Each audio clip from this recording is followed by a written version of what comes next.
Welcome everybody, Tom Carroll here. So welcome to Mr. Carroll's class. So I teach special education.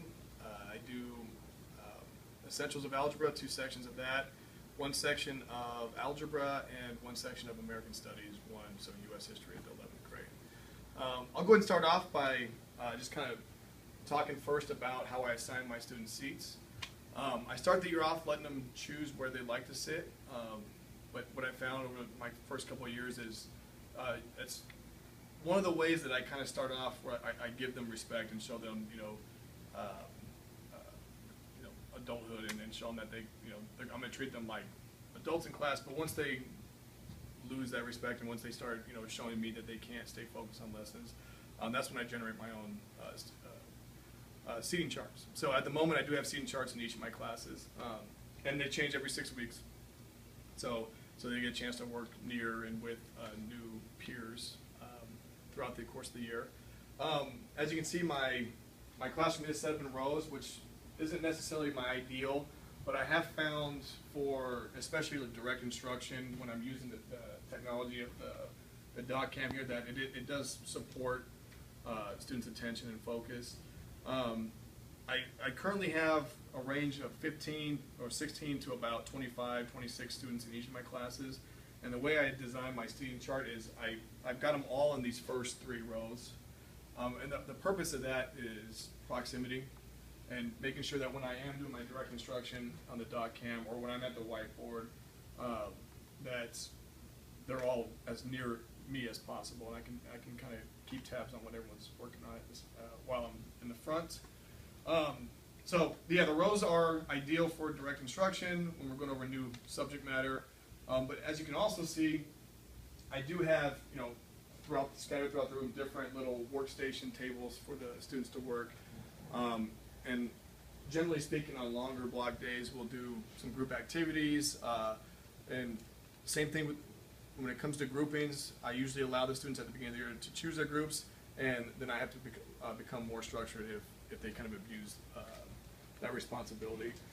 Reading books in the back here, most of the textbooks I keep all in the same general area for all my sections. Again, more workstations over here for students to work when we do split into our groups to work on assignments. When I decided to design my seating chart, the main goal I had was to allow students to, first of all, meet new students, because we do a lot of shoulder sharing in class. We do a lot of respond with the partner before I have them share out. So this does give them the chance to interact even during our direct instruction lessons.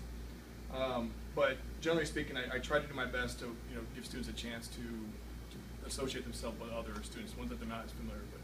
And also that helps with their attention and focusing on myself if I'm doing a direct instruction lesson, or if a student's presenting, that they can give their attention up to.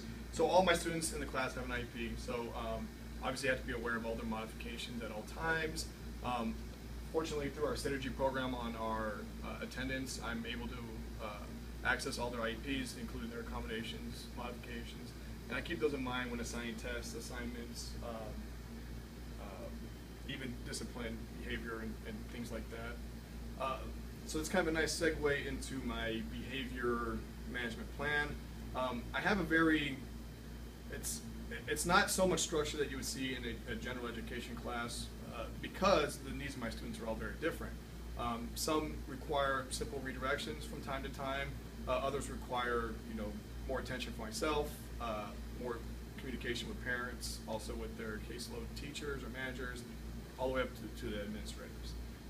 So generally speaking, I give students a chance. You got to have some patience in the classroom. If there's a slip up, I generally verbally warn them once, using either physical gestures or just an actual vocal redirection.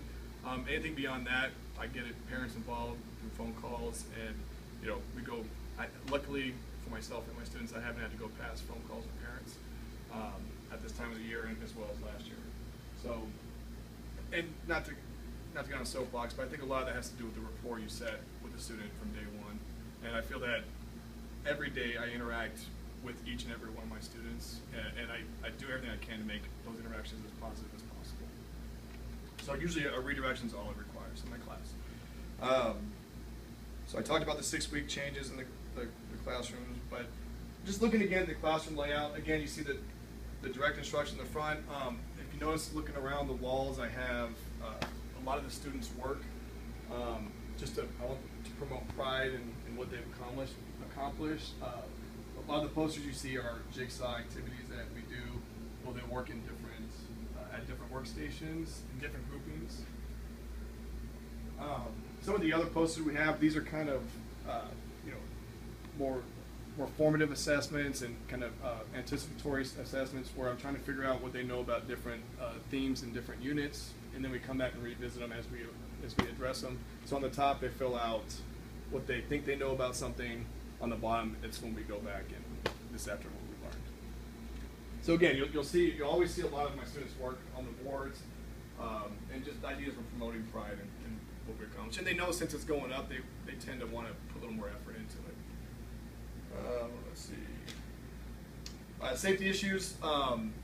So I have, and down here I have pretty much all of our fire escape drills, information. I have the communication log for making sure I have all my students accounted for. On the walls over here, you'll see numbers and if students are seeing or if they're seeing bullying or acts of violence, things they can call. So pretty much they see it every day on their way out. They know that I'm a safe person to talk to about anything that's going on in their life. Let's see. Well, before we do the whiteboard, we'll go and do, this is kind of our workability bulletin board right here.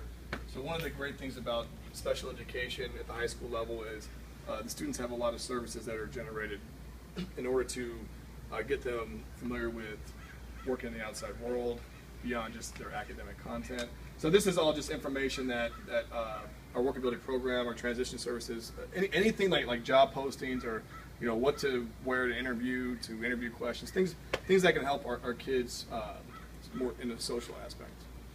So that's close to the door, close to the door, so they can see as they come in and out as needed. Here at the front, I have, so in this classroom, there's 3 different sections that are taught. So I have my American Studies objectives and success skills here. If you're not familiar with success skills, they are pretty much the skills you need to have in order to ultimately reach your objective. And also, we're making a huge push this year to make sure that all of our objectives are very student-centered, making sure that this is something that anyone that could walk in would see students being able actually physically and actively doing, instead of something they can do when they're done. So here's my American Studies objectives. We address them every day with the students and also the success skills. As we move down the line on the board here, we have our essentials of algebra, so pretty much a pre-algebra objectives. And again, we're focusing on those student-centered, descriptive, active verbs in our objectives. And these are the different success skills the students will need in order, again, to reach this ultimate objective.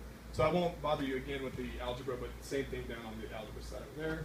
On the board, you can see I use it to post assignments. I use it, this is something we do daily, warm-up activities in both my math classes and then a quick write in my history class. Ideas, I'm trying to kind of spiral the curriculum. So a lot of times we'll talk about something, like if we looked at history first, this would be something we talked about yesterday. So the idea is it's a quick little assessment, formative assessment, where I can see did yesterday's objective stay with the students? Did they bring it? Is the level of retention still there? And if not, they get a chance to write quietly, share with neighbors, and then in a safe environment share out what their thoughts are. And even pick up and grasp things from other students as well as they share. Same thing with the warm-up. I give them a chance to check their answers with each other for the math students before calling on students to come to the board and show how they solve different problems. Moving on, let's see. Technology that I use the computer. The computer actually displays through our I forgot what they're called. Projector. Yeah. I do a lot of different guided notes type PowerPoint presentations for students to help them with their note taking, mainly in American Studies. And then in math, you can see I have my kind of my white notepad here, and again, I'm doing guided notes for the students, mainly in my math classes. But also, I would use the DocCam also for history, for like reading an article or a study guide or something, and trying to find out important information. But I think I may have covered everything on the list, so I hope.